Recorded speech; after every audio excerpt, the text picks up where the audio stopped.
Arizona is one of the friendliest homeschool states in the nation. I have a handout here that I'm going to pass out, so just take one and pass it around. And this is actually put out by the AFI. And it's a little graphic, and it explains all home-based education is not homeschooling. There are many kids who learn at home, but it's not considered homeschooling. And it breaks it down here. There's technically in the state of Arizona 6 classifications of how children can be schooled. There's the public school that we're most familiar with, that's not in home. There are charter schools, that's also not in home. That's kind of like a publicly funded private school. And then what a lot of people think is homeschooling is a virtual charter school. That would be your, I think it's called K-12 or something like that. Or like for high school, they have the Primavera Online High School. That's still public school, but it's basically distance learning. So you're doing public school at home. Not technically considered homeschooling, and we'll go into that why in a minute. Then, of course, there's private schools. That's like what a Christian school would fall under, or maybe like, a really expensive private school. And then there's empowerment scholarship accounts. I'm not going into that. That really pertains just to a very small minority. And the final option is homeschooling. Now, homeschool in Arizona is defined as instruction by a parent in the child's own home. That means if you take in the neighbor kid because mom likes homeschooling but she has a job, and you take in the neighbor kid and you're teaching him along with your kids, you're technically running a private school as far as that child is concerned. You're not homeschooling someone else's child. It is impossible to homeschool someone else's child or for your own child to be homeschooled by someone else. They are operating a private school, and then there's all the legalities with that. So I would not recommend you do that because you're running into all sorts of iffy issues there. Now, the difference between a virtual learning at home, distance learning, and the homeschool is that the virtual online learning is still through the public school. So there's testing and there are requirements. All the ones in Arizona, you have to go in for at least yearly testing. And aside from that, you don't get to choose the curriculum. It's just what they put on. I'm philosophically opposed to it because it's not technically homeschooling. There's very little involvement on the parent. It's just all computer-based, and it's just like your kid goes to school except he sits at his desk. But it's very little parent involvement. You're still utilizing the taxpayer system, which in Arizona runs about, I want to say, $6,800 per student per year. So that's what you're not using. If you were to enroll your child, that's how much your school district would be funded per year for each student. I don't know if it's $6,800 or $8,600, but it's some outrageous amount per student. So that's why you'll often find these virtual online schools pushing to recruit homeschoolers and making it look like it's homeschooling because they want that funding. It doesn't cost them that much either, and they can take the money and put it, toward their kids that are actually in school, that are using the lunch program and using the school buses and using the facilities and the janitor, which is really where all the money goes. So today we're talking specifically about homeschooling. Education at home of your own child by a parent, which is typically the mom. So this handout just gives a really good overview, so I'm not going to keep going on about that. But the Arizona law is very lenient in that there is no teacher certification for homeschooling. There are no student testing, nothing required like that. The only requirement is that you file one time when you begin home education an affidavit of intent to homeschool. And you can get that form on the HSLDA's website. You can get that form on the AFI website, and you can just Google the form. Arizona Affidavit of Intent to Homeschool. You print it off. You fill it out, you get it notarized, you send it in with the child's original birth certificate. They mail it back to you in like a week or two, and you do that one time. They don't actually keep the records. They take your application that you sent in, they stamp it with their seal, and you keep that, and that's your proof that you filed it. But they don't actually keep records on your child. Now, people have asked me, should I do that? And I always say yes. I know that there's those people who say you shouldn't get a driver's license or a birth certificate or a social security number, and you shouldn't give the government any information. And some of that I agree with in theory, like I don't do the newborn screening because I just want to get a genetic fingerprint on your child. but I do have a driver's license because I don't want to get pulled over with 9 kids and have my car impounded. That's just not practical. And in the case of homeschooling, because that is the only requirement in the state of Arizona, if you don't do it, they will come after you if they find out. Especially for somebody like us that's kind of like out in the public eye. We don't want to open ourselves up to a stupid technicality for them to nail us on. And I've never heard of any ill effects from that. I've never heard of any being harassed by their school board because their child was home educated. I'm not saying it doesn't happen. I've never heard of it. And in 14 years of homeschooling, it's never happened to us. So never had any problems with homeschooling in the state or even when we lived in Indiana. Reasons for homeschooling, of course, are that you get to train your own child and choose what they learn. That's a big one. Another one is that every child learns very differently. And what works for one child doesn't work for another child. And, you know, sometimes those who don't homeschool will say, well, homeschooling must not work because every student gets an A in every subject. Mom's just cheating and giving them all A's. But the truth of the matter is in homeschooling, you don't move on until you've learned it, so that's why everybody gets an A, because you don't have a deadline where it's like, okay, well, too bad you didn't learn it. You're still at a C level, but we have to move on for the sake of the other children. That's why everybody gets an A or B in homeschooling. So number one, you get to choose your child's education. You get to choose their learning style. Of course, you're also separating them from a lot of bad influences. The average child is in school for 8 hours. Another hour on the bus. Who knows what they're doing on the way to and from school. There's a lot of downtime and idleness. You know, an idle mind is the devil's workshop. They get into all the wrong crowds. So that's a big one. It saves a lot of time. It's very flexible, and overall it just yields a much, much better education. There's a lot of sermons on the topic, so I don't feel the need to go into that. I wanted to go more into the nitty-gritty today. Some of the homeschooling myths I wanted to address also. The one that you will hear most often, although I've never personally heard it, is the children will not be socialized. I think it's dying off because people are seeing that it's just not applicable anymore.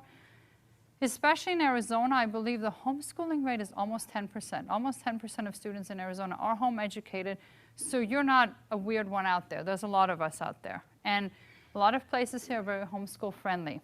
So the socialization myth, of course, is nonsense because your kids will interact with all different people all day long, have different ages, might be someone at the store, might be somebody working at the house, might be where you volunteer or whatever, as opposed to sitting with the same 30 kids in class day after day and being in a group that's all homogeneous, their exact age, their exact peers.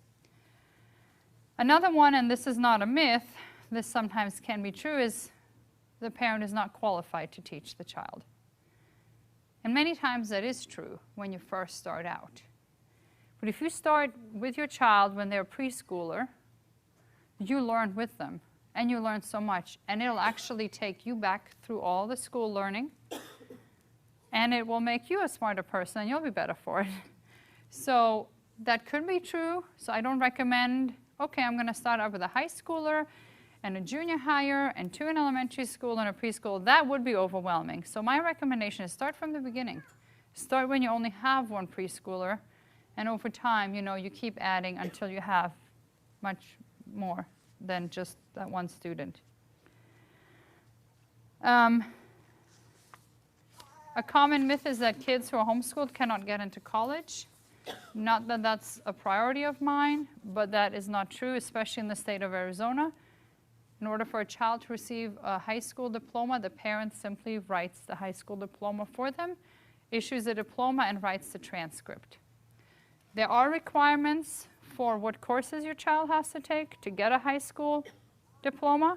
So for instance, they have to have 4 years of English, they have to have 4 years of math, they have to have 3 years of science, they have to have 2 years of history, 1 of geography, 1 that's like civil and economics and things like that. So that always changes. When your child gets in high school, look up what the current laws are, and then just see where your child's coursework fits in. Most of it will be electives, and I think you need to have like 23 credit hours total in the 4 years that's the only requirement to issue a high school diploma. And really, it's not the diploma that matters, it's the transcript.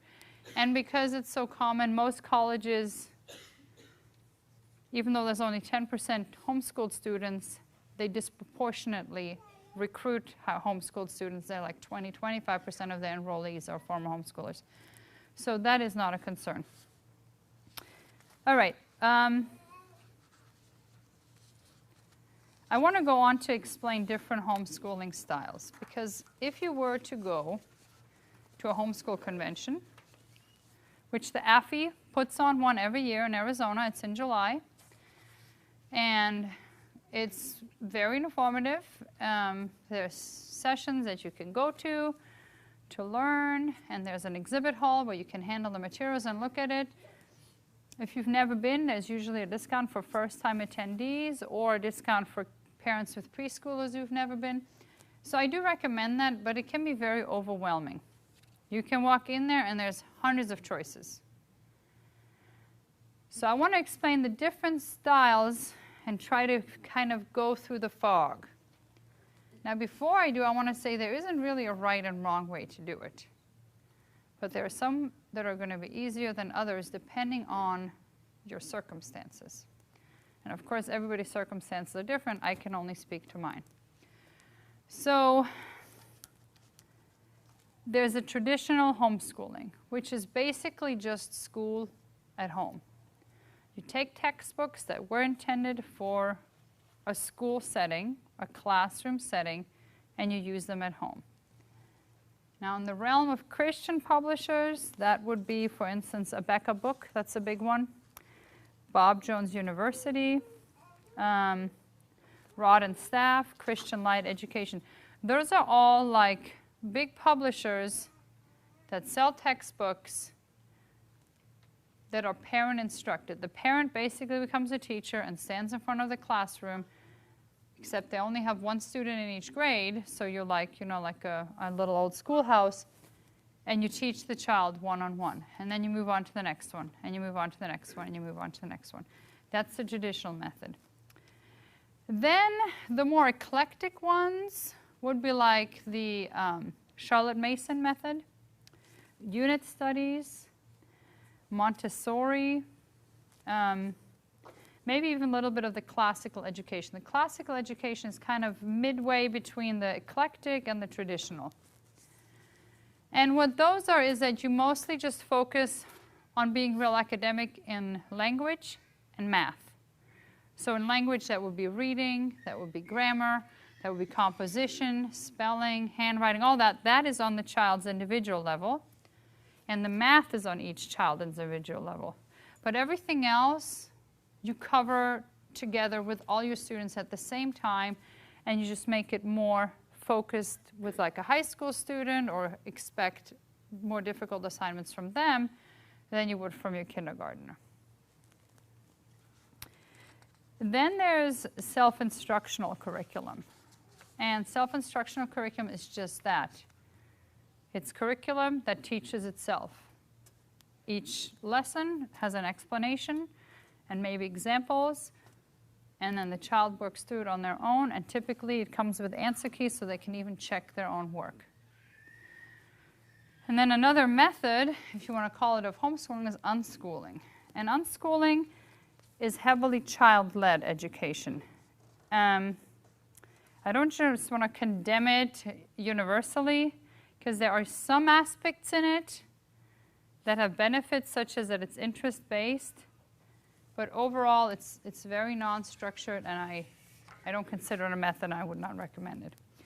Now, I want to go a little bit into each of the methods and the advantages and disadvantages. So just to recap, there's a traditional, which is basically just putting on school at home. There are the more eclectic methods, the self-instruction and the unschooling. The advantages of the school at home, and let's just use a Becca as an example, and I'm not trying to dump on a Becca, is it's very structured. So when you're just starting out and you feel like you're groping your way around in the dark, it feels great, because it'll riddle you. Open the parent instruction guide and it will say, all right, open in prayer, and then it tells you, like, read this paragraph to your child. All right, student, today we're going to learn the sound of A. And A says as in apple. Repeat after me. A says A as an apple. A says A. And there'll be about, per subject, depending on if it's phonics or math or whatever, 4, maybe 5 pages per day for each subject, just of the parent instructions of what you read to the child, and then it tells you, okay, now they do this sheet. So it's very structured, and it tells you exactly what to say, but that's just the disadvantage of it too, is that it's overwhelming. And after the first week of school, you're like so tired and so burned out that you're like, this is horrible. I can't do this. Another advantage is that people will often think of that as this is real school. Okay, like you're not one of these crazy unschoolers. I can live with this. You know, as long as you sit all your kids down like little tin soldiers and you have a blackboard and, you know, you do it all for them and you teach all day. So it's respected and considered real school. Huge disadvantage is just how parent intensive it is. It's also expensive because by the time you buy all those parent guides, you're looking at like $100 per subject per student. So it's very expensive too. It's very tedious, and that makes it boring for the mom and the child. And it's very overwhelming. It has an overemphasis on testing, which in the younger grades I don't recommend. And it does not teach independent learning. By the time you're through for the day, you have spent 8 hours teaching. And you're toast, and the kids are toast, and they don't want to pick up a book and read just out of interest because they just spent 8 hours in school with just their classmates, which are their siblings. Those are the advantages and disadvantages. Now, I did that for the first, when I had 3 students is when it became overwhelming. And by overwhelming, I mean like in math, the worksheet for Rebecca will say, write the answer to the math problem your teacher reads you. And there's just a blank. And then it's like, okay, well, let me look it up in the teacher guide. Okay, 7 plus 4. I don't have time for that. I don't think anybody has time for that. But it's fun, you know. When you first start homeschooling and you want to play school and you want to play teacher, it's really great for playing school. So if you enjoy playing school as a child, it's really good for that. And it was fun for a while. But it quickly became overwhelming. Now, I'm not dumping on Rebecca because I do use the Rebecca Phonics program, and I continue to use it, and I love their phonics program. I have a separate session I did on that, so you can find that on YouTube, how to teach a child to read, and I use and strongly recommend the Rebecca Phonics program.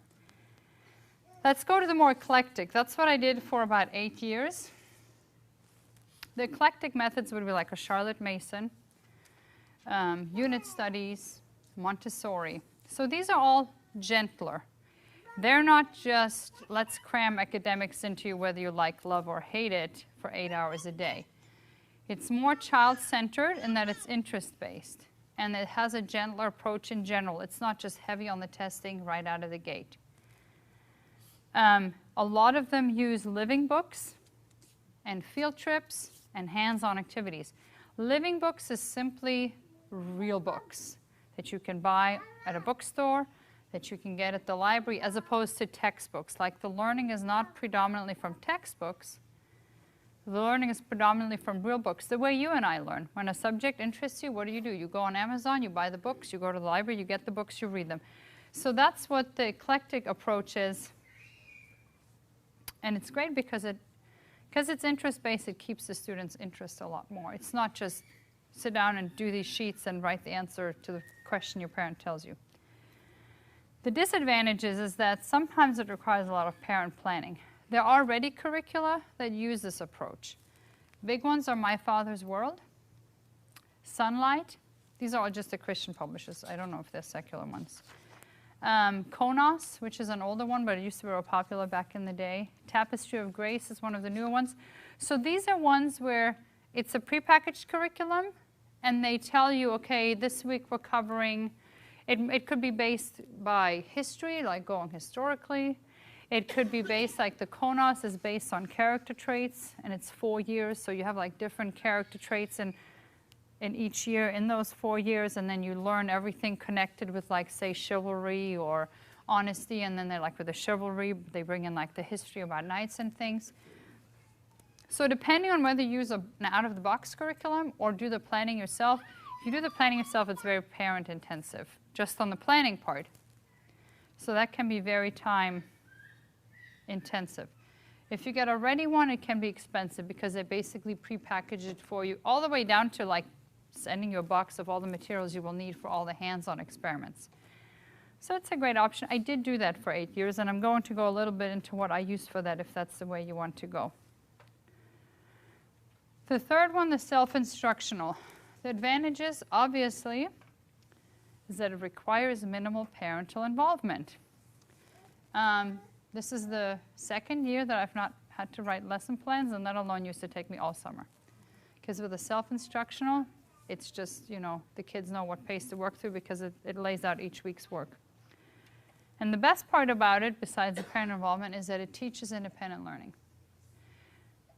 And that is something that kids need in life. Because for those of us who went to school, we kind of grew up thinking learning is something that happens from 6 to 18. And whenever parents of like a 4-year-old say, well, I'd like to homeschool, but I don't think I can do it, I'm like, well, you've taught your child everything else so far. You taught him how to walk. You taught him how to talk. You taught him how to dress himself and go potty and be polite and ask for things and use his manners and how to act. And it's just like that with school. You might not know how to teach calculus, but you do know how to teach them the next step. And once you teach them that next step, you will learn how to go from there to the next step and the next step and the next step. And even long after they're done with high school, just like you and I mean, nobody here would say, since school, I've not learned anything new. I've just, whatever I learned in school is all I learned, and that's where I've just been at. You continue to learn long after you're done with school. So the thing about the self-instructional is that it actually teaches kids to learn on their own. And that's a very valuable skill that they need for life. And it takes them out of this mindset of learning only happens in school, because that's not true. But unfortunately, many people have internalized that idea. And they do stop learning as soon as they leave school. The downside with it, that it can be expensive, because somebody is basically providing you with all the books. They're usually consumable, as opposed to like a textbook where you write the answers in a notebook. Usually the self-instruction is consumable because it makes it more convenient. So it can be very expensive. Or in the case of something like the Robinson curriculum, which is self-instructional, it's free because it uses all books that are available online for free. Then it's more parent intensive because you actually have to trace down all the materials and the books that are out of print and stuff. So again, it depends on, there's the more expensive ones that are more parent intensive, and you can do it for free. Now, with homeschooling in general, what's the cost of homeschooling? The cost of homeschooling is anywhere from free to upwards of thousands of dollars per child per year. And the question is, do you have more time or do you have more money? If I had one child and I were dirt poor, I would homeschool my child for free, because there's plenty of resources available for that. I have a lot more money than time, just because I have no time, not because I have a lot of money. So for me, it's important that I can use a curriculum that costs more but takes less on my part. So self-instruction is what we've used for the last 2 years. Beside the cost or being parent intensive, depending on whether you make your own or buy it, is that it's easier to cheat on the self-instructional, because the parent is not just teaching you and not just looking over you and not getting the answers from you. Kids that are sneaky and lazy can worm their way through it, and you kind of have to check on them at least weekly. Check their work, take the answer key away and check it yourself to make sure they're actually getting it. Not that I'm speaking from experience or anything. Last method, unschooling. I couldn't think of an advantage. So there's nothing there. I guess the advantage would be that kids, they would say kids just love the learning, but I don't think so. I don't think kids who are not held to any standard enjoy anything. I think unschooling, as most people practice unschooling, teaches them laziness. It teaches them that there are no deadlines, don't work under any pressure, teaches them to procrastinate. And it's a really bad habit to teach your child not to do things that they don't enjoy. You can't just, well, he doesn't like math, so we don't do math until he's interested in math. That doesn't fly in any job in the real world. So typically, unschoolers you will find are people who are undisciplined in the rest of their life, or have a mom who's lazy or uneducated herself, so this is going to work well for her. Now, I'm sure there are exceptions to this. I'm sure there are unschoolers who raise brilliant children because the parents are brilliant and talk to them and teach them stuff. And last time I was negative about unschooling, I had so much hate mail. So I'm sure those exceptions are out there, but by and large, the unschoolers are the ones who are like, well, we didn't learn fractions. We just go in the kitchen and we bake cookies, and that's how they learn about fractions, you know, because half of 1/4 is an eighth. It doesn't work. You can't bake enough cookies to teach your child how to multiply fractions with unlike denominators. It just doesn't happen.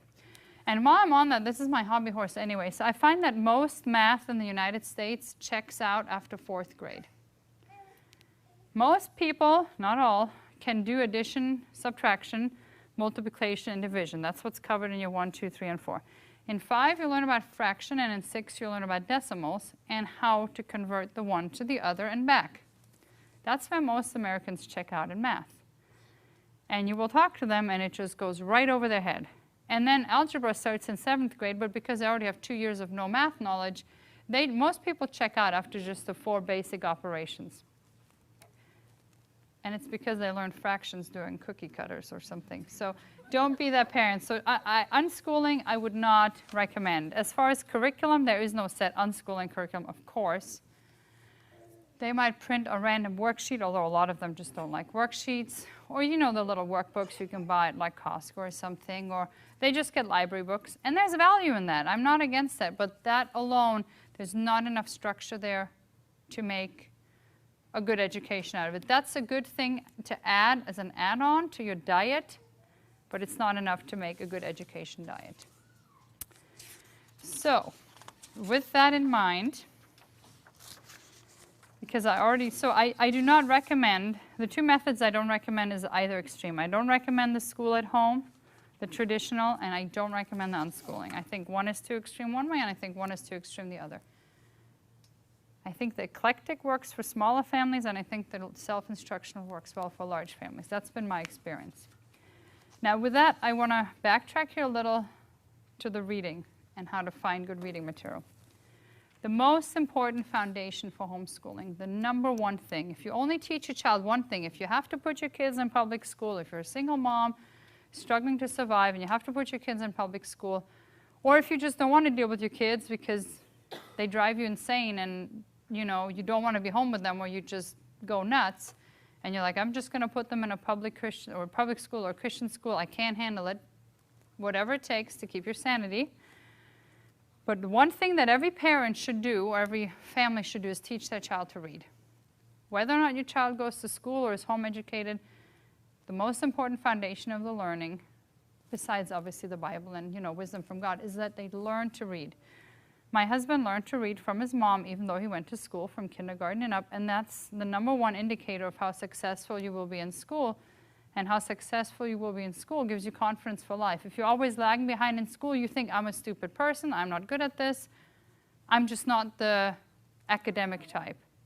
Whereas if you teach your child to read, they go into it already knowing how to read, and they advance much faster, gives them confidence. So the most important thing to teach your child, whether or not you homeschool, is to teach them to read. And when you teach them to read, use phonics. And I did a whole session on that, so I'm not going into that. You can look up my YouTube video on how to teach a child to read. And that is if you only teach a child one thing, teach them that. And then the second most important aspect is that there needs to be joy in learning. If your kids are miserable and hating it, you're doing it wrong. And you're going to make them hate it. So especially when you first start out, you're going to presumably start out teaching them to read. Only expect to go for about 20 minutes max. If at any time before the 20 minutes up, 2 minutes into it, 5 minutes into it, the child is like, I'm tired, I don't want to do this, I want to go play in the yard. Don't be like, no, we're going to finish this. Let them go and try again later. Now, if they are 3rd grade and up, and no sooner, I would say that's when I start. It's not like a on and off switch, it's more like a dimmer.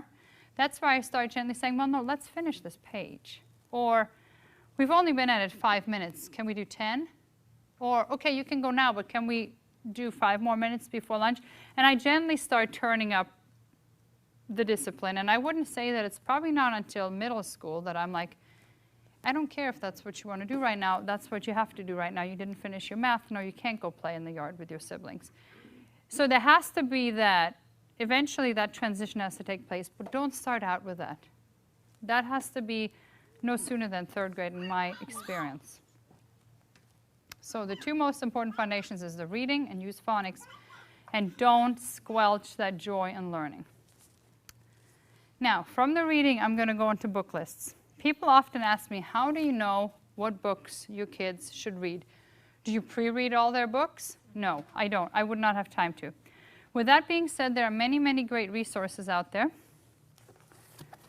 And this is my binder that I use every week. And I have book lists in here. These are reading lists, and there's different resources for that. And you can find these. So there are innumerable resources from Christian publishers or bloggers or whatever that either have book lists by age, like this is for girls. I have another one for boys. You can get them online on Pinterest, reading lists by grade level. And it breaks it down by grade level. And if it's from a Christian blogger, I'm not saying that they're all independent fundamental Baptists, but it rules out a whole slew. There's not going to be people smoking, cursing, doing drugs, fornicating. All that stuff will not be in there. So once you rule that out, I basically then just go through, and let's say I'm looking for my 1st grader. I go to the library website, and I look these books up, and there's always a synopsis. And some of these books I try to buy, of course, if we have them or if I see them at the store.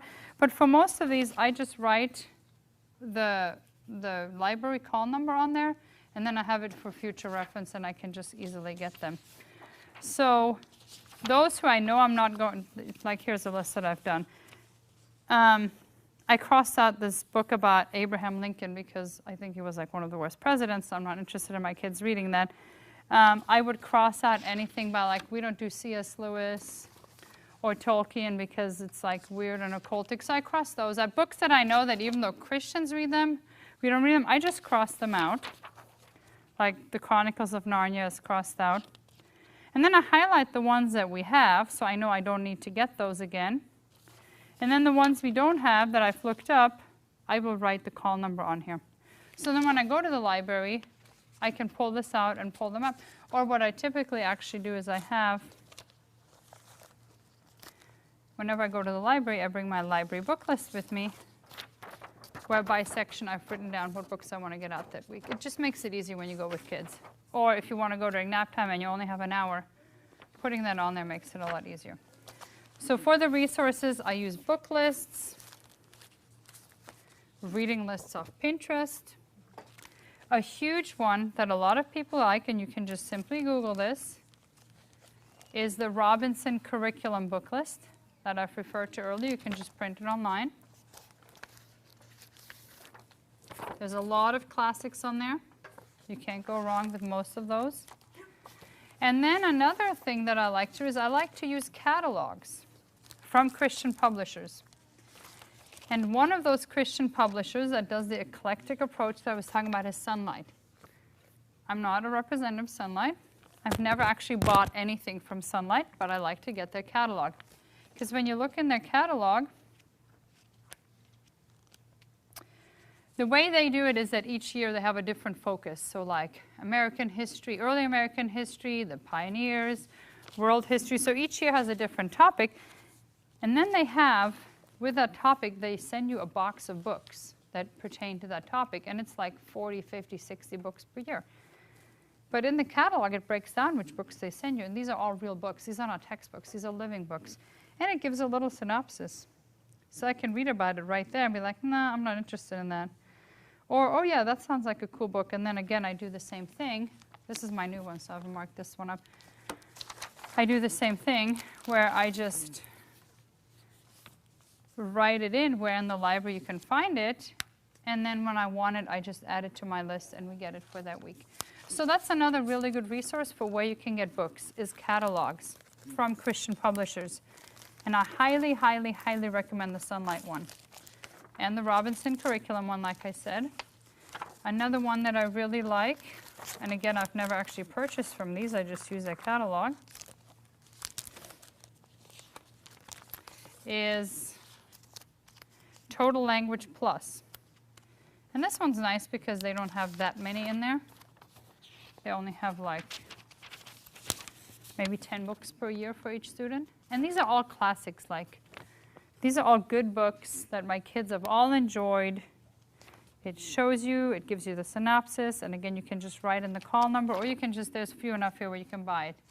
And this helps you find books that are wholesome, that teach moral values. That's really the reason why you want your kids to read, because you want them to read something that doesn't just entertain like an Encyclopedia Brown or a Geronimo Stilton, which is more like candy for the brain, but actually teaches moral values, whether or not they're talking about the Bible or they're explicitly Christian characters. They can still teach, you know, perseverance or honesty or hard work, things like that. So all these books, if you get them from a Christian book list, a Christian publisher like that, they will all have those themes in them. So to find good reading materials, find a catalog, find a book list, and go to the library. My goal is to go to the library weekly, and I typically get 30 to 50 books, because I cover a wide range of ages. So get a library card for each of your kids, because you're going to need it. And then have a shelf in your house, or we have two, where you put all the library books, and encourage your kids to read books when they have off time. Now, in Tempe, we have the third largest children's library in the country.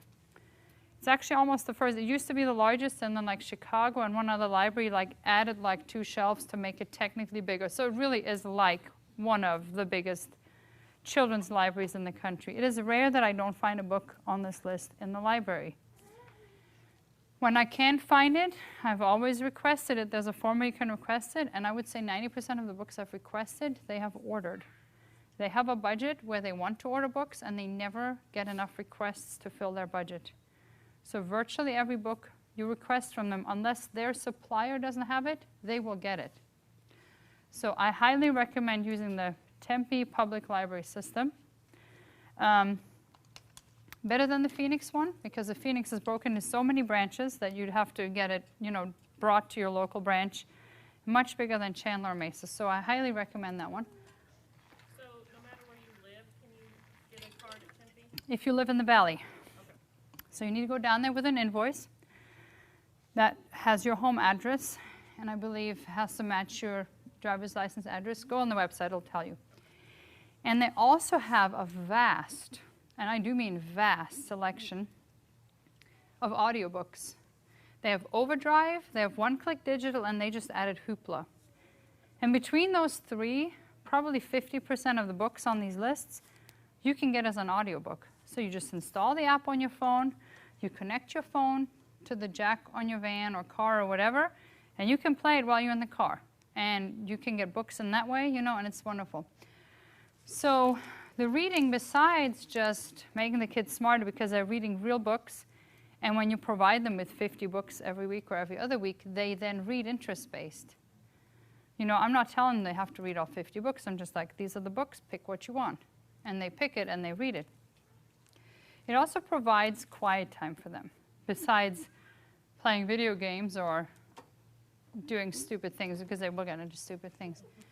And you want that, because when they're done with their schoolwork or when the little people are napping, they need something to keep them occupied that's not just brain candy. You know, video games is like brain candy. I'm not saying not to do it, but it should be like candy. It should be very sparingly in their educational diet. So that's why the reading is so, so important, besides just teaching values and teaching them actual knowledge. And I have been astounded by my kids. Like, we'll be talking about something, and they're like, oh, yeah, and they'll rattle off all these facts. They're like, they just told me yesterday this thing, I never even heard about it, ingots. Because I was doing like Duolingo, and it was lingots for the currency, and I'm like, that's weird. He's like, well, that's based on ingots. I'm like, what's an ingot? He's like, that's a unit of gold. Okay. I didn't know that. But I guess gold is measured in. Who knew about ingots? Well, they acted like I was just like a dunce. Like, you don't know that it's like you can buy it in bars or in ounces or in ingots? No, I didn't. But it's all the time. They're like, you didn't know that? No, I didn't read as much as you do. I went to school. So it's astounding how much they learn. It really is. And I think it's from reading living books, real books. So don't shy away from the library thinking, I can't get library books because I have to pre-read everything. You don't have to. If you're selective, and if your kids are taught, well, there's been one instance where in one of the books, there was like something questionable, and it wasn't off a list. It was just one I picked up while I was getting one from the list. And someone's like, well, I put that away because there was like an inappropriate joke in it. So your kids will know. They're not just, cool, Mom missed this one. Let me read this again and again. They're not like that. So then also on the eclectic, I wanted to talk a little bit about materials you can use if you want to go the eclectic route. Now, I told you there are ready curriculums you can buy, like the Sunlight. And it comes in a massive box because it has all the materials in the box. And it is very good. If I had 3 or 4 kids and that's all I had, and I had unlimited finances, I would do that. Because it comes in a box and you just order the kit and that's it for the child. And it does come with a parent guide, so you don't have to sit there and decide, okay, this year we're going geographically, or this year we're going through history. It just has it all lined out for you, so that's nice. But it's about $500–600 per student per year. And then you can reuse the books, because when you have another student 2 years later, they reuse the books, but the ones that are consumable, of course, you have to buy again. So I didn't go that route. I went with making my own, and there are books that are available to help you with that. So this is one of them. This is Galloping the Globe. And this is a geography-based unit study. There's also Cantering the Country. So this is going around the globe, country to country. And then there's the other one that goes state by state. So we did this for 3 years. We did this for a year, and then we did the state by state for 2 years. And basically, it's just that. It breaks it down first by continent and then by country. And it'll show you, okay, this week we're covering India. Here's a worksheet, and it comes with a DVD, so you can actually print it. And it shows the parent a list of books. Like for India, you will be covering learning about the geographical formation of sea, because of course it's a peninsula. You're going to learn about Amy Carmichael, a missionary, William Carey, a big missionary to India, Gandhi, which even though we don't believe in it, I do still cover this with my older students. You know, I don't want them when they go out into the world just be like, who's Gandhi? What's Buddhism? You know, knowledge is power. Then there's recommendations for general books about India. And then it teaches you for science. You can learn about elephants, tigers, water buffalo. And then for activities, you know, you can color a flag of India or the map, make Indian fry bread. It has Bible you can tie in. And then holidays and celebrations they cover, and so on. So it does that for every country, and that has a few sheets. So it does that for every country, so that's what you cover that week. And there's other books like nonfiction books and fiction books. So that's one good one that I like, because basically only buy this one book for all your students for an entire year or 2 if it takes you 2 to go through. Then this book was $22.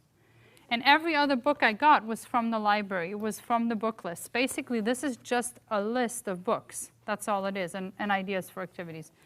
Galloping the Globe.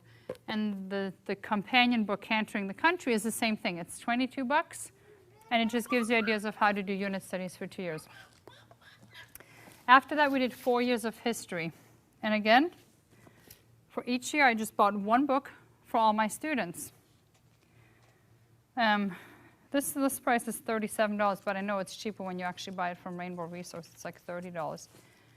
And this is book 4. So it starts with creation and goes all the way to modern age. So that's why there's 4 years.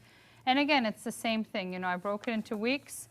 So this started out in Britain's Empire, Victorian England, the Sepoy Mutiny, and then it just gives you book lists, activities that tie in. So you don't have to start completely from scratch. Again, this is just one book you buy per year for all your students, and everything else is coming from the library or you make a recipe that they put in here, or you make a craft that they provide the sheets for, and you just Xerox it, or use stuff that you have laying around the house. So this is very cost effective. I love doing this. My kids learn so much, I learn so much. So these are basically just lists of books for that eclectic approach, where you use real living books, and this is just your backbone. This is just like the rope that you walk along as you walk through history, as you walk around the globe, as you walk state to state. This tells you, when you're in China, cover these things. When you're in New Hampshire, cover these things, and get these books from the library or wherever you want to get them. Bless you. Another book that I really like that's history-based is All Through the Ages. And this doesn't have any activities.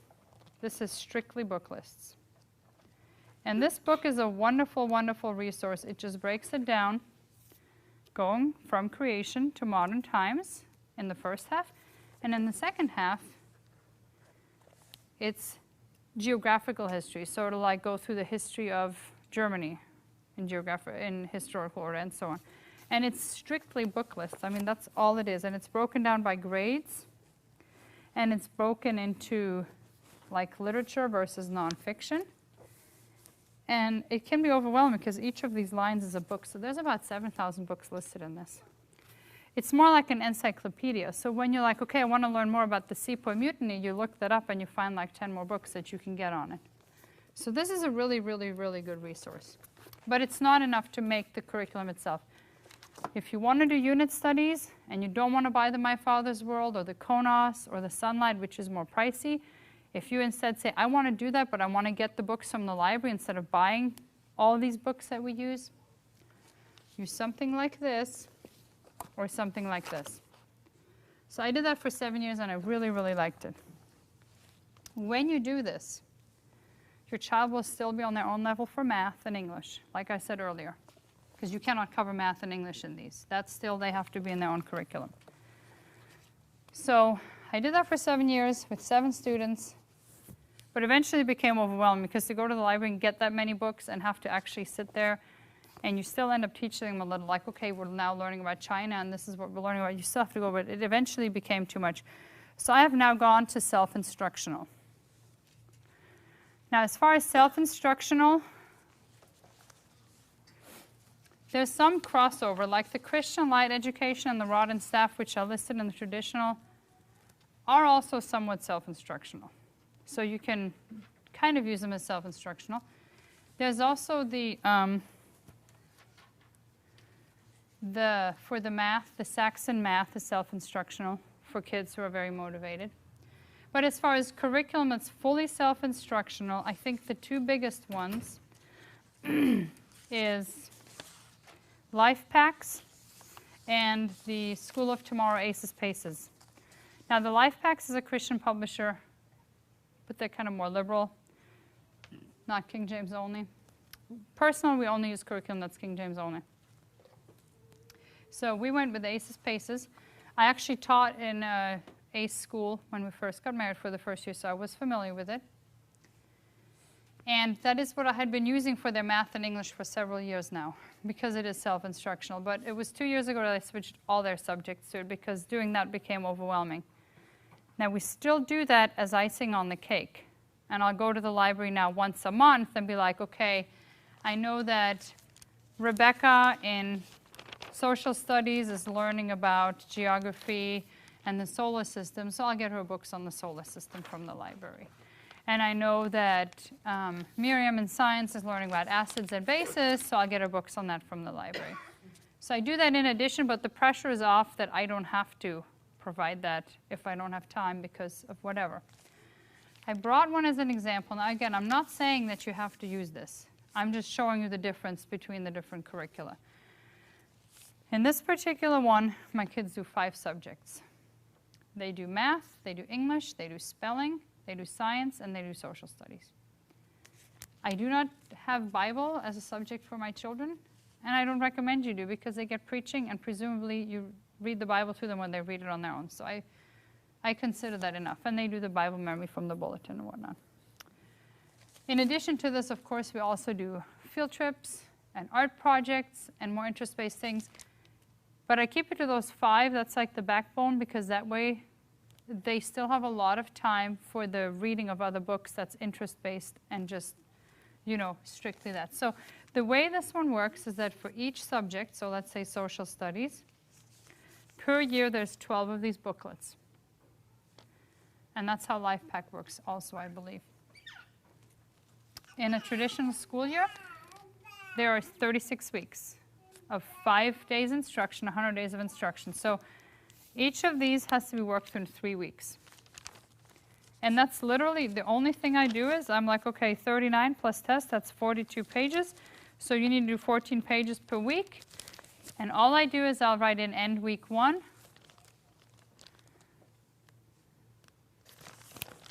End week 2. And this is end week 3. And I only do that for Becca and Miriam. My older kids know to do that on their own. And it ends there for me. And then they read it. It explains it to them. They do 3-4 pages a day, sometimes 2, sometimes 3. And then it has the score key with it, where they then have the page exactly like that. And it shows them, and they just go through and check their own answers. And if they make a mistake, I need to find a mistake. What was this one called? School of Tomorrow, ACE.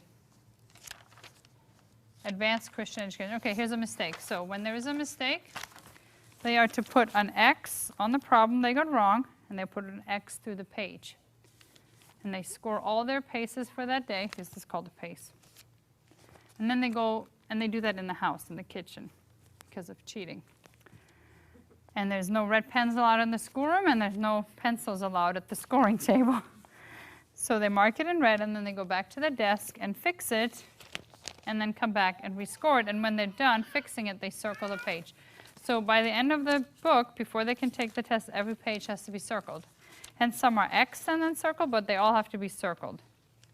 Like she fixed this, but I still score her stuff, so I haven't rescored it. It's now correct. I would circle that, and she would know she's done with this page.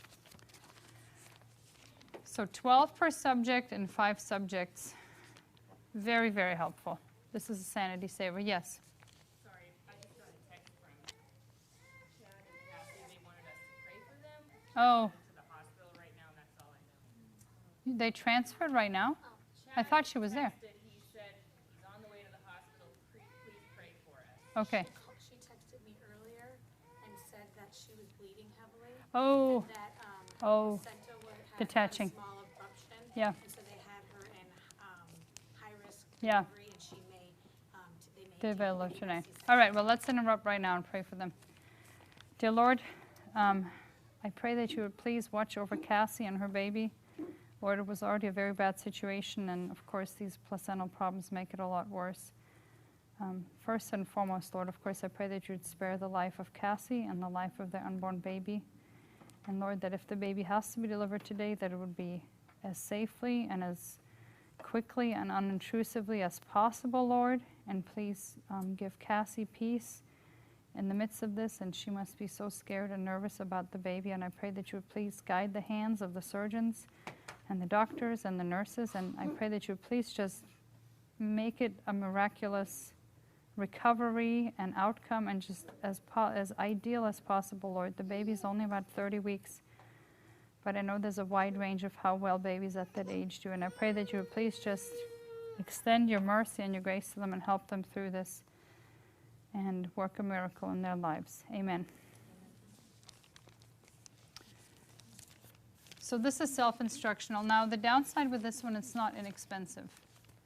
You're looking at approximately $50 per subject, per student, for the books and the keys. Now the keys, of course, can be reused, so when my next student needs this 2 years from now, I don't have to buy it, then I just have to buy this for about $30. The keys are about $20. That's the self-instructional. The life packs are pretty similar. Robinson curriculum is totally free, but you have to get all the books. And it's also self-instructional. I've never tried Robinson curriculum.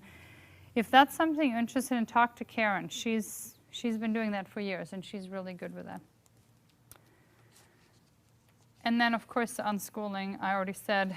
The aspects of it that are good is that it's student interest-based, and that you do learn from everyday life, but I just don't think that's enough. Just like I don't think just having a school setting, the exact opposite is enough. All right. A couple of pitfalls that apply to all of these learning styles. And the one that I see most commonly in homeschoolers is not that they're doing too little, that's rare, is that they do too much too soon and overwhelm their 3-year-old who would much rather dig up bugs than do schoolwork. So I know we're all eager to start. You'll be doing this for a long time. Take your time. If they want to play when they're 3, let them. So don't do too much too soon. Have too high expectations. I already said no strict academics until you start phasing it in at 3rd grade and up. The other thing is that it's really easy to get way too many books and way too many homeschool supplies and hands-on things and clutter and activities. A minimal approach in this as in all things is best. That's one reason why I like to use library books, because I can give them back. And I'd rather get them again 2 years later for another child than to store them in my house. And I do have a lot of books, but it takes over. And clutter drains you and stresses you and makes you miserable. And clutter in the schoolroom makes for a really bad learning atmosphere. And then, of course, you have your little kids, and they come in there, and they pull it all down, and they spread it everywhere, and then you're mad at the little kids. And it just makes for a very unpleasant atmosphere. So cut out the clutter. Reduce the books and the activities. If you're going to chess and speech and debate and fencing and Latin and a co-op on Friday, you're overdoing it. In our family, it's limited to 1 family activity per week and maybe 1 personal activity. So field trip is considered a family activity. If somebody takes like a sign language class, that's a personal activity. That's the max I'm willing to do, and that's already pushing it. Another pitfall, my husband stole my thunder on this, but I'm still going to talk about it, is neglecting the girls' education. And sadly, I see this really commonly amongst Christian homeschoolers. Number one, because moms are overwhelmed. It's like, well, you know, she doesn't need it. She's just going to be a homemaker. She's going to be a homemaker who's going to be teaching her kids, so she needs to be smart. But the number one reason why you want your girls to be smart is because smart girls run off stupid guys. And you don't want your girl to marry a stupid guy. And every stupid guy is scared of a smart girl. So you can just right there just send them packing. And you know, then they're not going to end up with somebody who is going to teach them just the most nonsensical things of like, did you know about the Mandela effect? And isn't it so weird that one God is in 3 persons? And just all this nonsense, just all this stuff that's constantly, I mean, think about how many families in our church, how many wives just left because their husbands were dunces. Because, you know, pride puffeth up, and when people are not knowledgeable, they often replace ignorance with pride, and that leads them into all sorts of foolishness. So you don't want to have your daughters marry ignorant guys, because ignorant guys are prideful guys, and they make awful husbands and leaders. Make your girls as smart as you can. It'll be the best thing for them. I already talked about cost. You can make it cost anywhere from free to very expensive, depending on how much time versus money you have. One common misconception in the homeschool world that you will find, even though homeschooling is pretty common, amongst homeschoolers, we are a minority. And by we, I mean people who are a large family, no birth control, conservative Christians. Most homeschools are Christians. Upwards of 90% of homeschools are Christians, but most of them are liberal Christians, but they're 2 kids that are just running feral, you know? So to them, homeschooling is their ministry. Homeschooling is not my ministry any more than cooking or cleaning or laundry is my ministry. It's something that I do because I have to do it. Not like have to, like somebody's forcing me to, but I know it's my duty. But I just as soon do it as easily and as conveniently and as quickly and painlessly as I can. I'm not just trying to punish myself. While amongst homeschoolers, they kind of can be very self-righteous.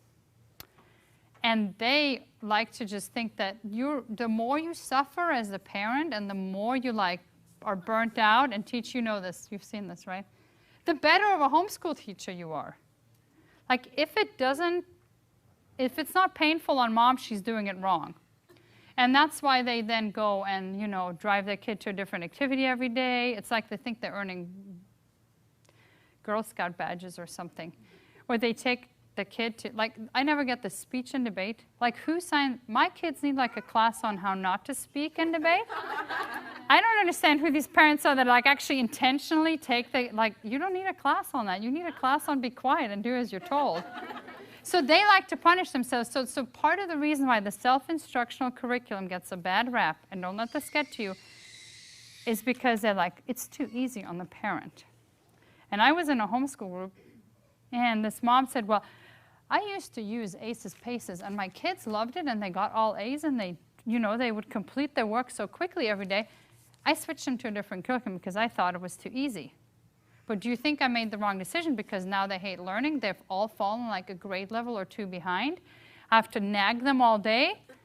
And I'm like, well, why do you think what you're doing is superior? Was there anything lacking academically? Oh, no. Because academically, if you look at their scope and sequence, it lines up with like all the, the best curricula. And, of course, it's grades and grades ahead of the new core. Or what do they call that? The new Common Core, yeah.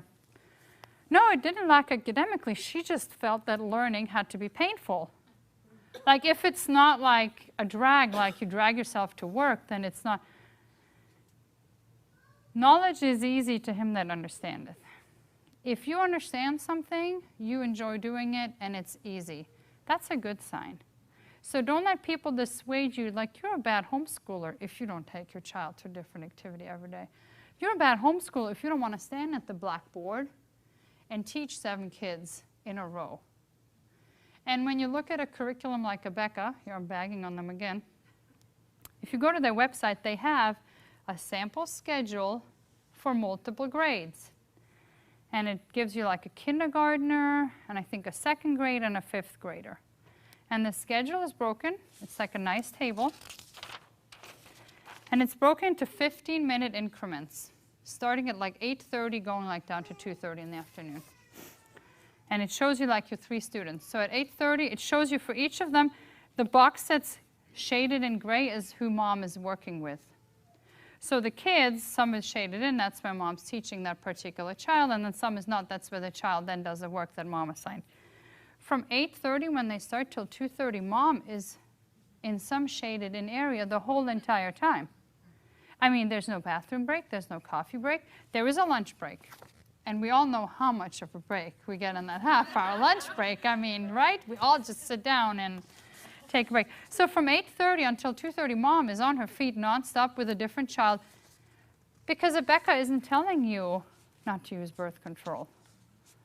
And they're not accounting for the fact that, yeah, you have the kindergartner and the 3rd grade and the 5th grader, but you also have the toddler and you also have the baby. And that just sends that whole thing. You will be so frustrated and so frazzled that you think that you're a bad parent, but it's just that you're using the wrong method.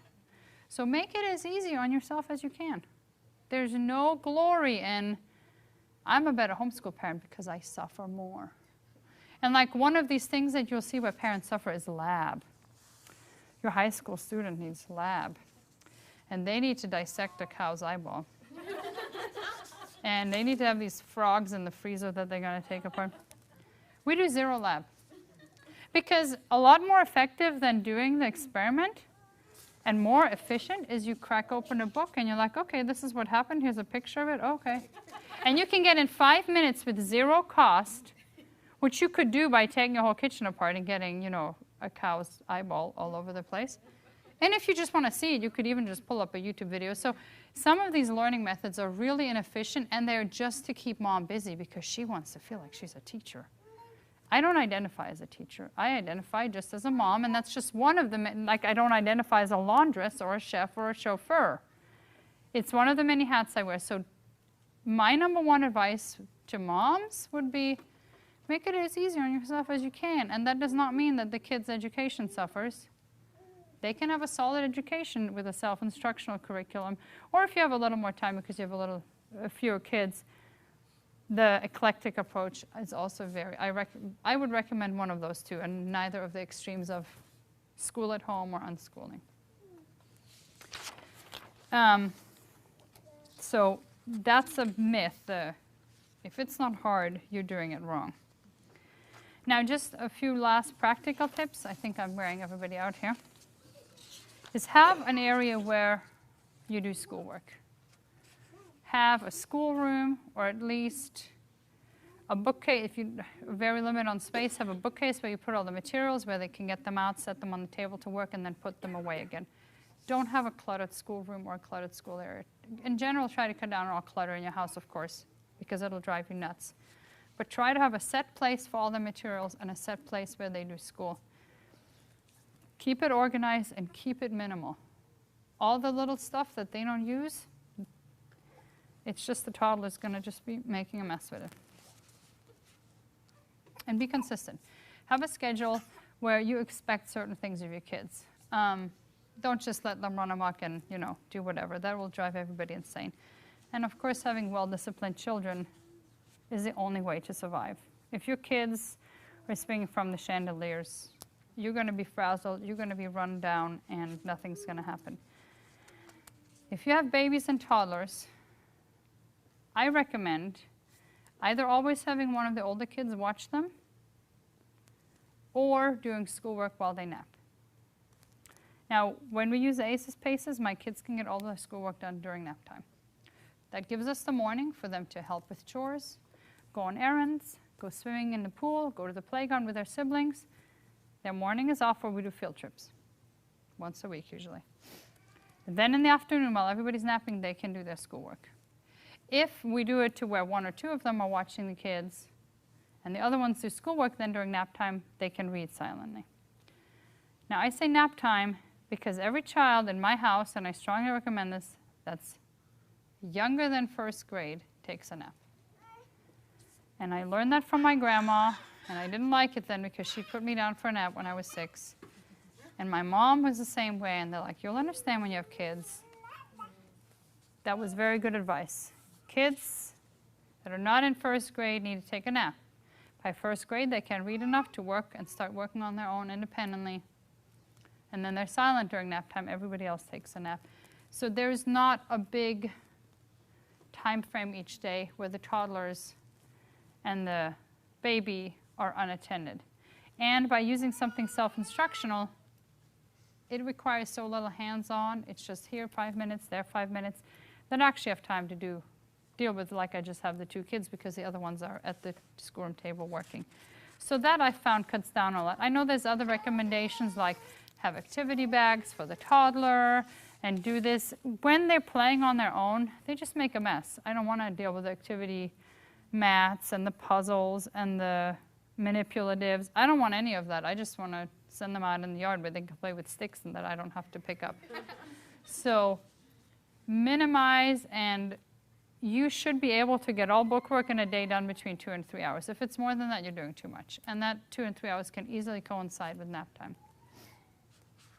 So that's also how, of course, I handle having 7 students in 7 grades. I this year have Solomon, 15, he's a senior, 12th grade. Isaac, 14, he's in 10th grade.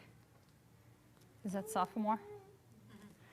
And then I have John, 12, 8th grade. So every other grade I have 12, 10, 8, 6, 4, 2, and then Stephen is in K5. And I really only have to work hands-on with the K through 2nd grade. By 3rd grade, they can work independently because they can read completely fluently. So I only have 2 young students and 2 baby and toddler. So I can watch the baby and toddler while I work with the 2 younger students. Stephen only takes 20 minutes a day. Then he goes down for nap. The other kids go down for nap. Then I can work with Anna, my 2nd grader, during nap time. And the other kids work completely independently. Having a well-managed home, of course, helps. I'm not saying to make a 15-minute schedule, but I do say to have a structure. I have a very structured home where we know, okay, lunch is at noon, dinner is around 5:30. Before you start schoolwork, you have to have all this done, the morning chores, whatnot. So whatever works for your home that will be different from yours and from mine. Meal planning, of course, have the kids help with the chores. There's no reason why they should do schoolwork for 8 hours a day, pushing pencils, doing busy work, when they can get it done in 3 hours and help around the house for 5. Because in a large family, there's always a lot of life skills that you can learn. Sometimes they come down here and work for my husband doing shipping operations where we send out DVDs. Sometimes we go to an orchard and pick a ton of fruit and then can it. We might be shopping, things like that. So make them help and don't feel like, well, they have to be in school 8 hours a day. 2 or 3 hours of book work is plenty, and that will still give them lots of time to play even if they work.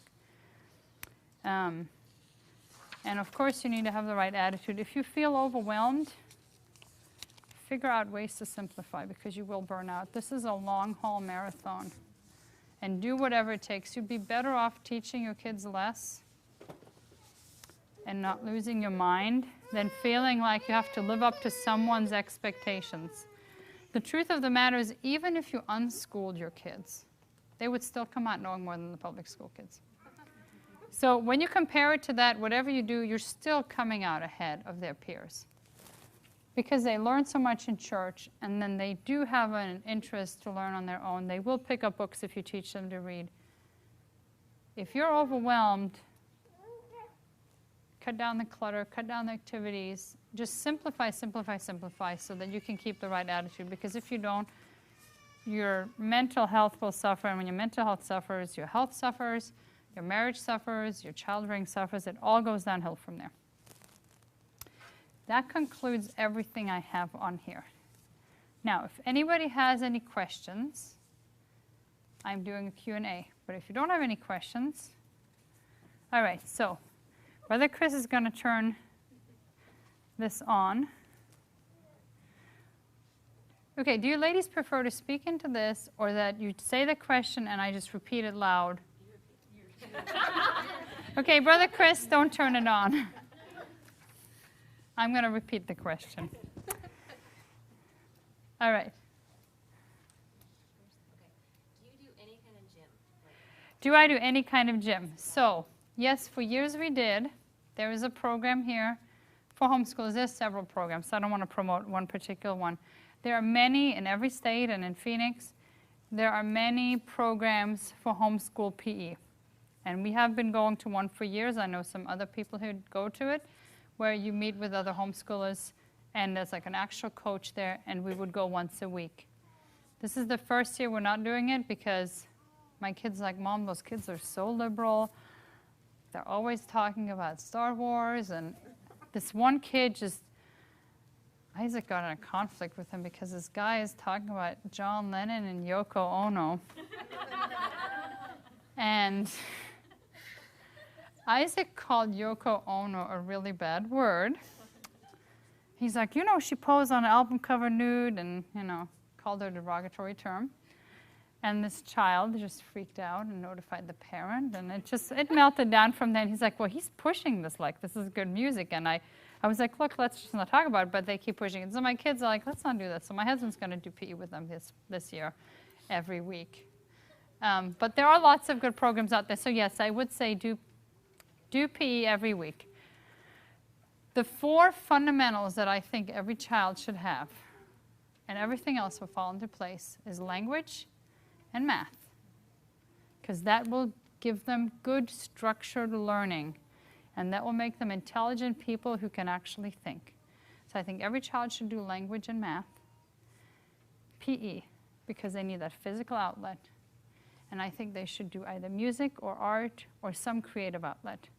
But the 2 most important is the math and English, because if they know math and English, everything else they will accumulate themselves, interest-based.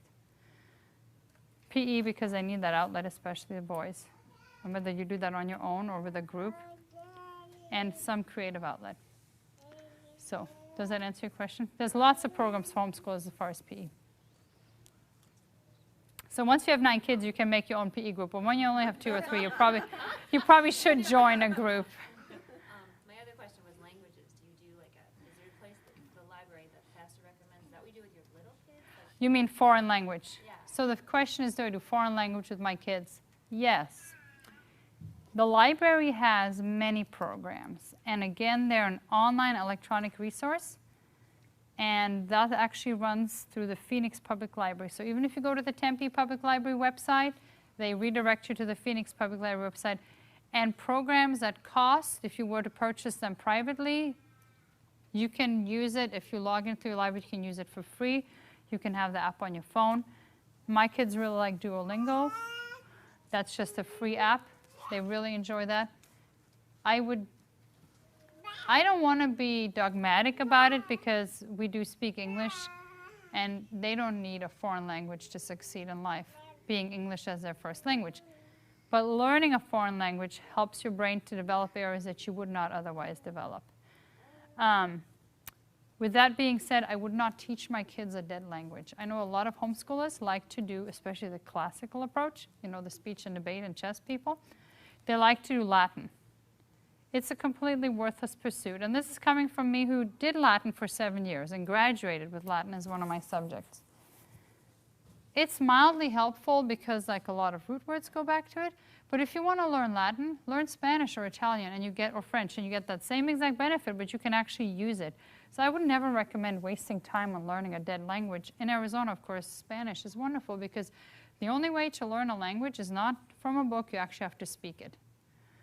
And that's the only way to do it, by learning from a book the words and grammar, but then applying it in real life. So yes, I would strongly encourage it, but not if you're overwhelmed. If you're overwhelmed, that's one of those things that I would cut out. Like, how often would you start on little ones?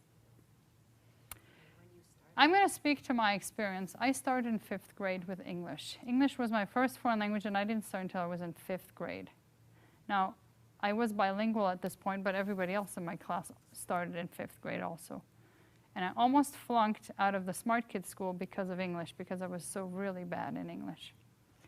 So I think 5th grade is plenty. And then we added a second foreign language in 7th grade and a third foreign language in 9th grade, because in the Smart Kids school you have to learn 3 foreign languages.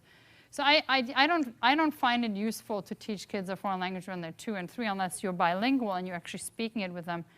As far as learning it, I think if you start by 5th grade, you're plenty early. Yeah. You'll hear a lot of expert advice from English speakers on how to learn foreign language. And you know it doesn't work because so few people actually speak a second language. So we start in 5th grade, and every person in Germany speaks English, and they all start in 5th grade.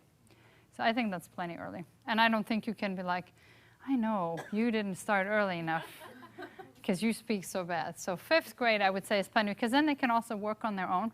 They can write out their vocabulary words. Otherwise, I mean, I'm sure it's nice to listen to it on tape with kids when they're little, but I don't put any stock into them actually learning from that how to speak, unless you're bilingual and you're speaking to them at home and you speak German with them at home, or Spanish, or whatever your second language is. Then they learn at that age. But if they're actually having to learn from a book, I would not start before 5th grade. Anybody else have a question? Do they each have individual desks? Or I heard you say like schoolroom tables, so you have like a designated area? So do they each have individual desks? And again, what I do at my house is going to be different from somebody else does at their house. Personally, I find it best if they have their own space. If they're all sitting around a round table and they talk to each other, they talk to each other. So at our house, we have an 8-foot table, and I have 1 kid on each end, and I have 2 in the middle.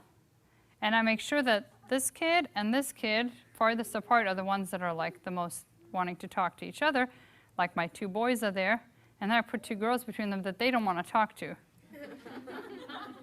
Or you can use desk dividers. They used to have individual desks, but we just don't have the room for that anymore. So they're out in the schoolroom. Solomon works at night when he gets home from work. He only has hardly any coursework left. And then the little people, Stephen and Anna, work at the kitchen counter, because that's usually where I'm at. I'm in the kitchen, and I can see them, and I can make sure that they need their own space, and they need to be kept from talking. Or that's all they'll do. What about, like my daughter, she goes so fast. She learns so fast. It was kindergarten in like 2 weeks. Yeah. You know, and it's like, I mean, she's 7 and just turned 7. She's on a 4th grade level. Yeah. Do you just, Is there a downside to that?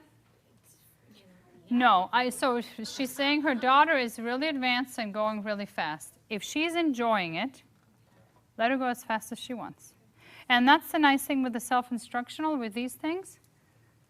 It's made for being worked through in a year. But if they're going fast and they get it done in 6 months, you can go on to the next one. And they can be like my Becca is one level ahead in math from all her other subjects. She's in 5th grade math, but in 4th grade everything because she's this math whiz. So that, again, goes down to the individual. But what you could also do if you feel like, okay, you're not stopping enough to smell the flowers, I would add a lot of living books and get her to read a lot of books. And that way you can spread it a little thinner because book learning is not the main thing. She can learn whatever topic she's covering in the books, get oodles of books on it, tie in activities. Maybe she can make a recipe on a topic she's learning about, things like that. I would stretch it and kind of bulk it up a little with things like that. I'm going to do this whole section, then move over there. I have 2 questions. What age do you teach your children to do cursive, and what, or do you even, and what curriculum do you use to do that? All right, so the question is cursive. Do I teach my children cursive, and what age? Yes, I teach my children cursive, and I strongly encourage everyone to teach cursive. And it's not just a technicality.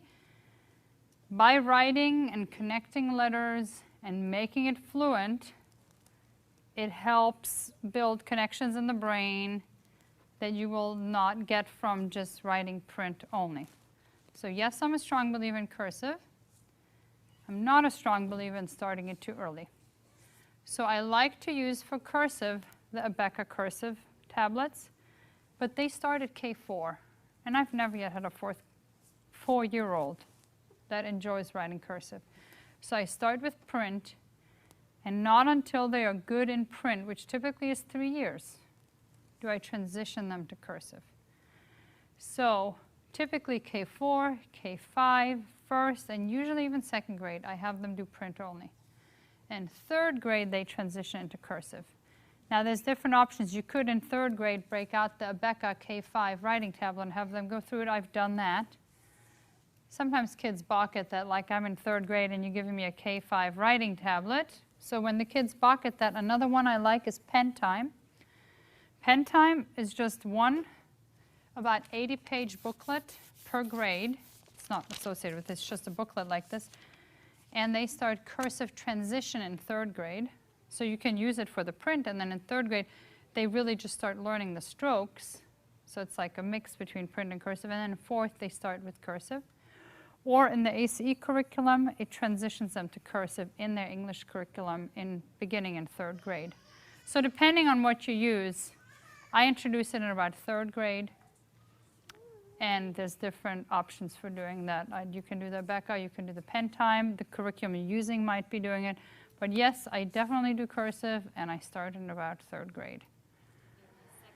And my second question is a computer and typing. Mm-hmm.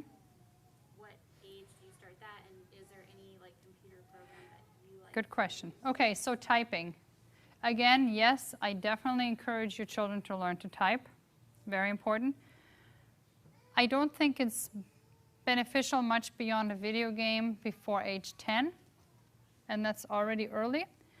I have used Typer Island for my children. That's typing instructor for kids. So the program is called Typing Instructor, Typer Island for children, and it's fun. So Becca is 8. She does it, but for her it's really more like a video game because she'll sit there and hunt and peck. But it keeps her busy. Typer Island, typing instruction, Typer Island. Google it find it on Amazon.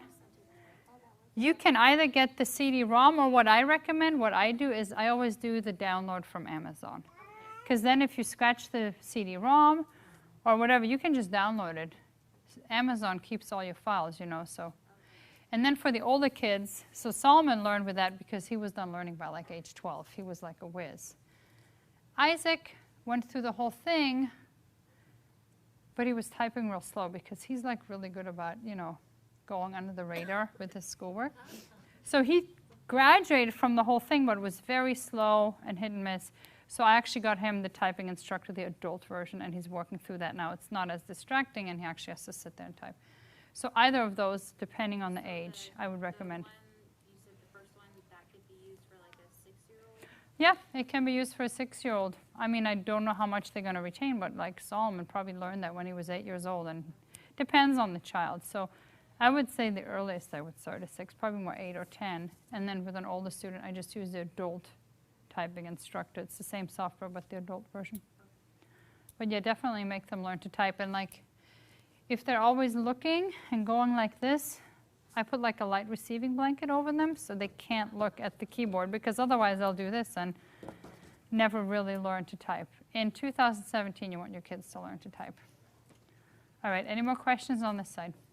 So when did you start, like what grade do you start those little aces? Like, are you doing that? Good with the question. little ones? So good question. They start technically in preschool. There's a preschool curriculum, there's a kindergarten curriculum, and then it starts in first grade. I don't start until second or third grade when my children are done learning to read, because I don't like their phonics program. I like the Abeka phonics program, so until my kids are done learning phonics through Abeka, I don't switch to that one. So Anna, this year I bought her the social studies only because I found it like on sale at a used sale, but it was brand new, so I was like, I'll get it for her just so she feels like the other kids. But she can't work it independently because she doesn't read independently. So I have them second grade and down. I have them in the Abeka English program. And just any math curriculum will work. I've been using hardcore math for many, many years. I might, going forward, switch to that for math only. But for English, second grade and down, all I teach my kids is reading and math. That's all I work on. And everything else they just pick up. You know, they're so little, they read books. That's all they need. So I don't start that till third grade. Any other questions on this side? All right, let's move over to this side. Any questions on this side? Michelle. Looking long term, since you said Solomon's 15 in his senior year, glad to hear that Arizona allows that you can do that, because Florida, you can't skip grades. So we'd like to get our sons into, you know, jobs and practical training at around that age. So how do you know you can finish school? So he didn't skip any grades. He's going to be 16 in September. So he was almost 4 when he started pre-K. And he just went really fast. He did like your kids did, he did like pre-K in a half a year and kindergarten in a half a year. And then he's been doing 1 grade per year. But once you get into high school, it's based on course hours and credit hours. So he, when he's done, is going to have like 31 credit hours, which is way more than he needed. And that's with only doing 3 credit hours this year and 3 credit hours last year. Because he already did so much, like he was way ahead in math. He was like 4 grade levels ahead. So because you're the one who assesses what they're getting credit for and assigning them, you put that in their transcript, and then they're done with it, and that frees them up to work.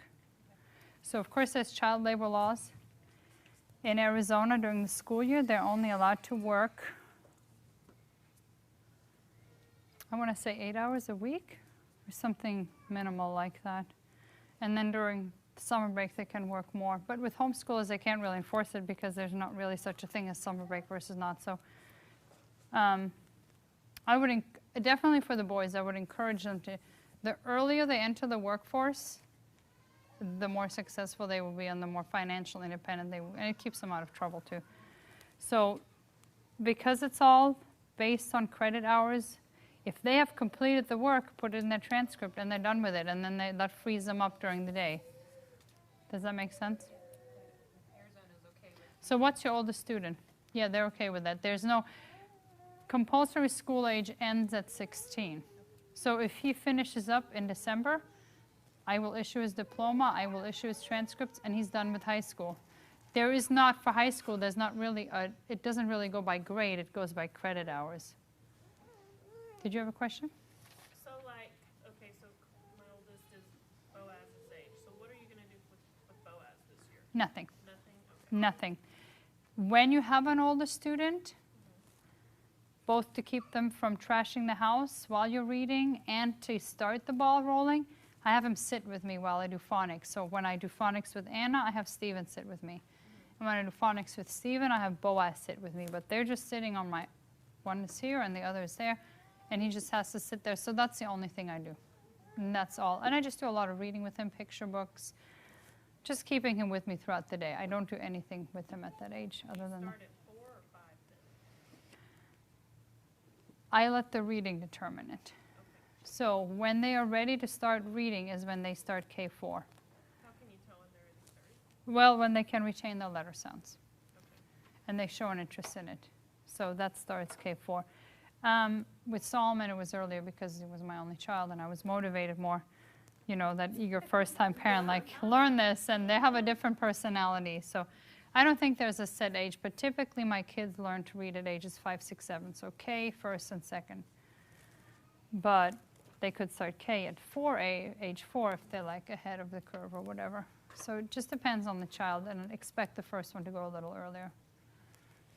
Yes, Bonita? If a person has their kids or they have older kids and they've been in school, public school forever, and for whatever reason they can't pull them out of public school right now, would you say that it's okay for them to do something like this on the weekends and maybe in the summer, spring break, Christmas break? I do think it's okay, but it might be overwhelming. Because already if they're in school, okay, so sorry, the question was, if they're older children that are in public school for whatever reason, would I homeschool them on the weekend and during summer break? And my answer is I would be very careful with that. I would probably use summer break to fill learning gaps, and would probably spend the weekend going over whatever curriculum they have in school to make sure they're not falling behind. But I would not add additional stuff besides reading. I would find books that they're interested in and add that. You don't want to overwhelm them, because if they're gone at school for 10 hours a day, much more than academics, they need family life when they get home. And if at any point a parent, I'm talking to people who are mostly starting their kids out homeschooling, but if you find yourself taking your children out of a traditional school, I always recommend take a long break. Take a 2, 3, even 6-month or a year break, where you basically just allow the child to relax and shift their mindset, do a lot of reading, do a lot of hands-on, do a lot of family activities and field trips to kind of relax their mind and get away from the schoolroom setting learning. And sadly, the opposite is often true, that parents take their children out of public school and they're like, I can prove that I can do this, and they put too much on, and then kids, it's just too much. I would back off. I would probably not do that, except to make sure that the stuff they are learning in school, they're really understanding and not falling behind. Any other questions? I have a question. Yes. I'm crazy, I think. I'm starting Lily this year, at least just to get her involved in it. And she's having a hard time with writing. What kind of resources? How old is she? She'll be 3 in December. Okay, so Lily is going to be 3 in December, and she's starting her writing. She's having a hard time because she's too young. Right, I figured that, but I mean, is there? No. I mean, she does it like this, but That's- there's nothing. No. Okay. You need to back off, or she will hate learning by the time she gets to 2nd grade. Okay. She will learn to hold her pencil on her own. That's a pet peeve, by the way, of mine. Make sure your kids hold their pencil right. There's only one correct pencil hold, and it irks me whenever I see a picture of somebody not holding, and it's funny because the picture I use on the Facebook group is somebody holding their pencil wrong. So there's an innumerable way of holding pencils wrong. This way, that way, this is a common one. There's only one correct way to hold a pencil. You grasp between these two and you put it on your middle finger. Pen rests here and your hand rests on there. And if you don't have this right, your kid will not learn to write correctly. I don't know about left-handed kids. But it's basically the opposite in the left hand. Left-handed. Yeah, so, but you still hold it with 3 fingers. You're not doing this number. You're not doing this number. This is the only correct way. Yeah, yeah. This one, it's possible. You could also hold it with your toes, but it's just not going to be the same. So, pet peeve of mine, make sure your kid holds a pencil correctly. It will pay off in the long run. And I recommend there's pencils. This might be helpful for you.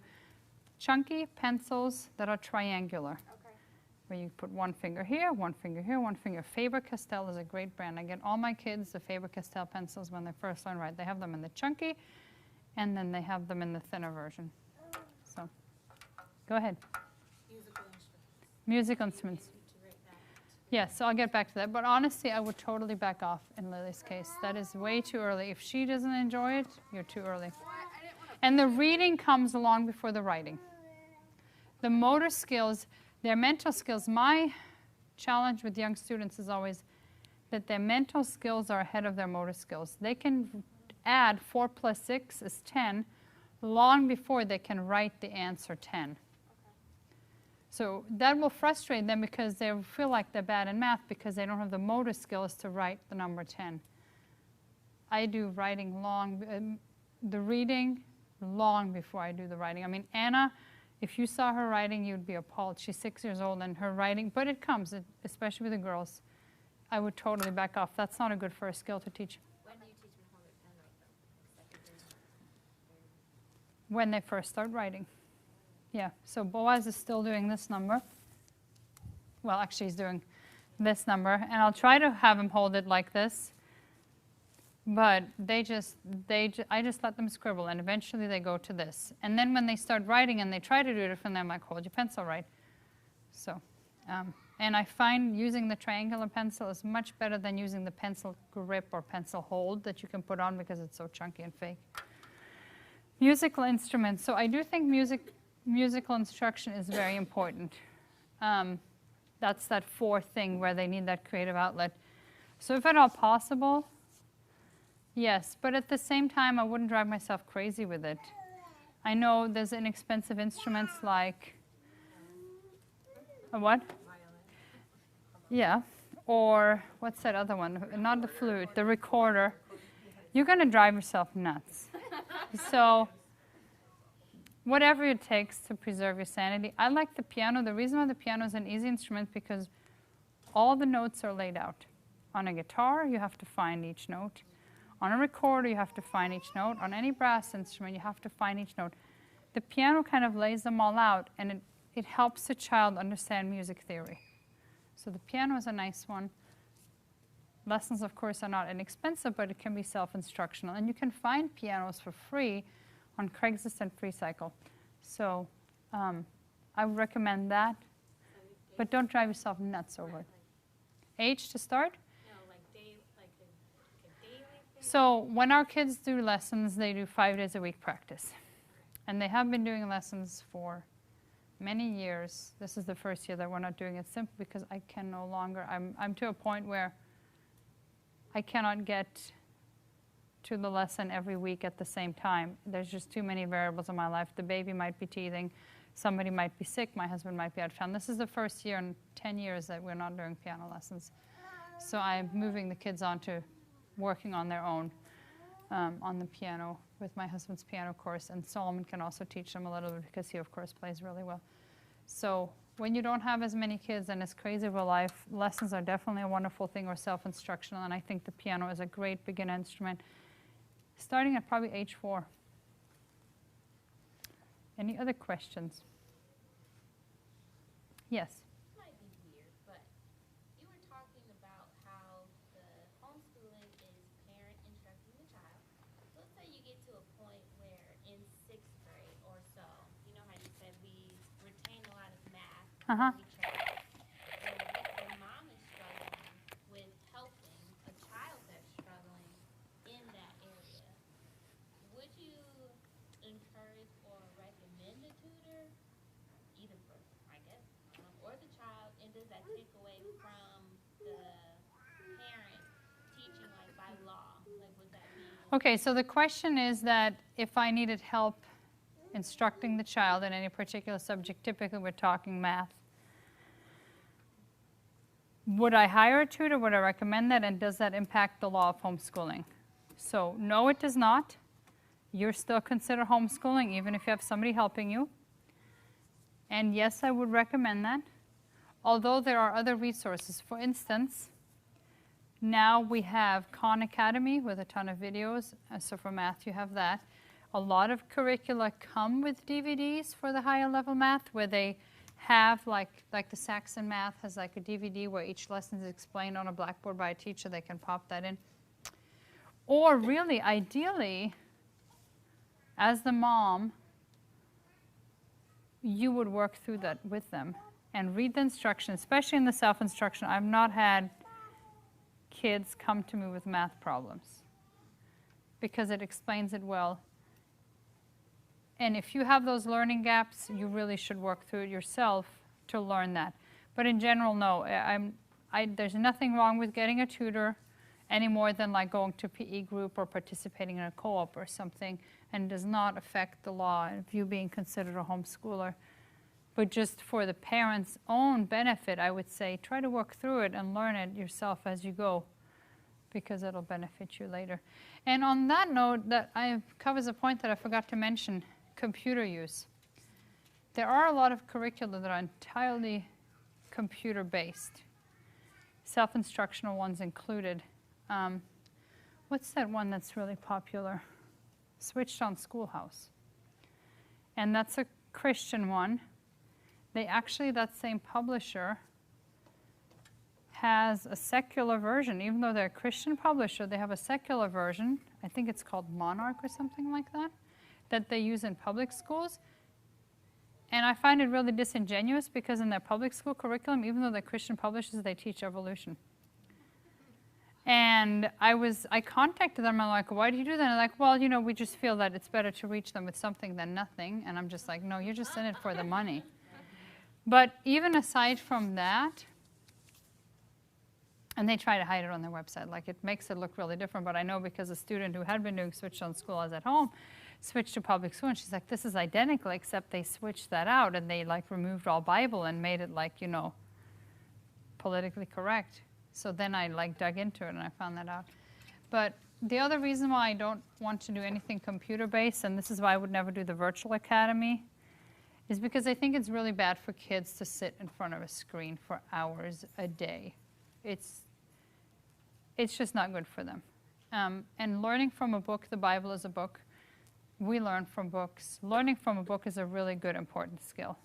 So I don't do any computer-based thing except the Saxon DVDs. Solomon used those once he got into like calculus and trigonometry and things like that. Any other questions?